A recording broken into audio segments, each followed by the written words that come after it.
You keep a balance in your head of the time you have left. Be honest. You have never once seen the number.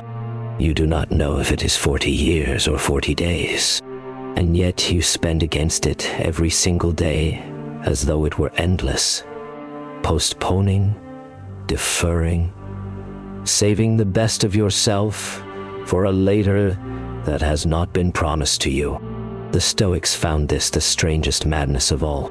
17 centuries ago, a man named Gaius lived exactly this way, and he was good at it and admired for it.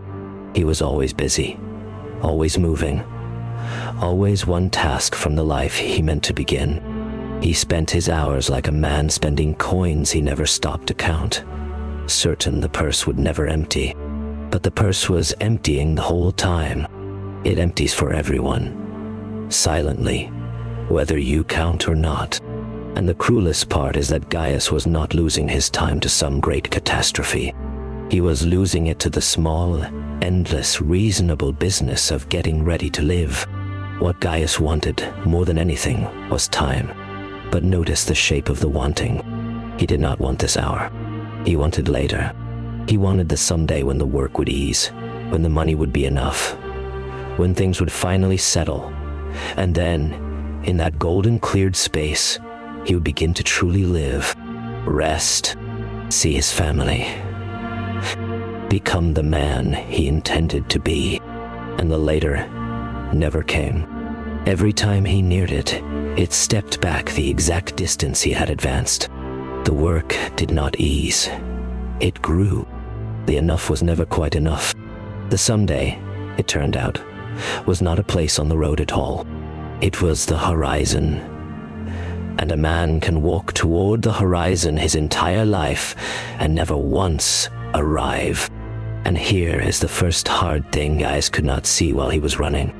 He was never where his life was happening. At the meal, he was planning the next day's work. At the work, he was worrying about the money. With his children, his mind was already 3 rooms ahead. His body sat in 1 hour, while his mind lived permanently in another. He was, in every moment, somewhere else. So when Gaius felt, as he often did, that his life was rushing past too fast, he had the diagnosis exactly backward. The hours were not too few. The hours were passing through a man who was never actually in them to receive them. You cannot lose what you are present for. You can only lose what you sleep through. And he was sleepwalking through the one life he had. Think of what that means. Years of meals he never tasted. Conversations he was not in. Mornings of extraordinary, ordinary beauty that he hurried through with his eyes on the door. Not stolen from him by any enemy, simply unspent. Left lying on the table of each day while he ran to the next, certain the real feast was still being prepared somewhere up ahead. It took a small thing to stop him, the way it usually does. Not a catastrophe, a glimpse. One evening he passed a polished surface and did not recognize the man in it. The graying hair, the lines. He had been so busy getting ready to live that he had not noticed the years quietly spending themselves on his face. The future he was saving for had been arriving the whole time, disguised as the present he kept ignoring. That night, for the first time, Gaius tried to count, not the years ahead. He could not know those, the years behind, and he was stunned by how few of them he could honestly say he had been present for. Whole stretches were simply blank, lived at a run, remembered only as a blur of tasks. He'd been alive for decades and had inhabited only a handful of hours. Seneca wrote a letter to a grieving friend about exactly this. And his verdict is brutal and freeing in the same breath. It is not, he said, that we have a short time to live. It is that we waste much of it. Life is long enough and given to us in generous measure for the greatest things. If the whole of it is well invested, we are not handed too little time. We squander what we are given and then complain that the gift was small. Read that again, because it overturns the whole panic. The problem was never the length of the purse. Gaius had been given enough time for a full and human life. He had simply never been there to spend it. He had treated his one non-renewable possession as the one thing he could afford to throw away, handing whole days to a future that when it came, he would also fail to be present for. Here's the turn, and it changes everything without adding a single hour to his life. The question was never how much time do I have.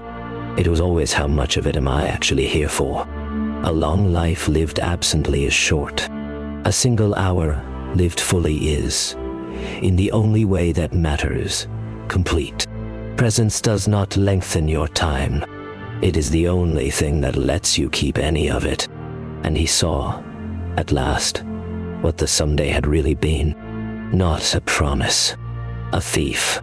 Every hour he had handed to later was an hour stolen from the only time that was ever real. This one, the one he was standing in. The future is not where life happens. Life has only ever happened in the present. The single moving instant. A man is actually alive inside. There is nowhere else for it to occur. The cost of seeing this was a kind of grief, and Gaius felt it fully. He had to give up the most comforting story he owned, that the real life, the good one, was still ahead, still being saved up for, still safely in the future where it could never disappoint him. He had to accept the smaller, harder truth, that this ordinary, unspecial hour, this one with its dull light and its unfinished tasks, was not the waiting room. It was the life. He did not become a different man overnight.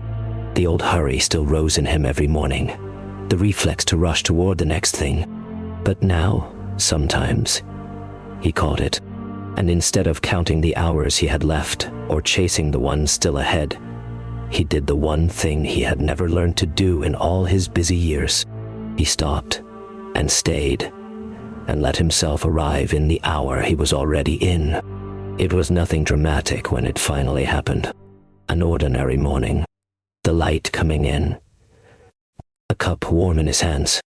The distant sound of his household waking. The very kind of moment he had hurried through 10,000 times on his way to somewhere more important.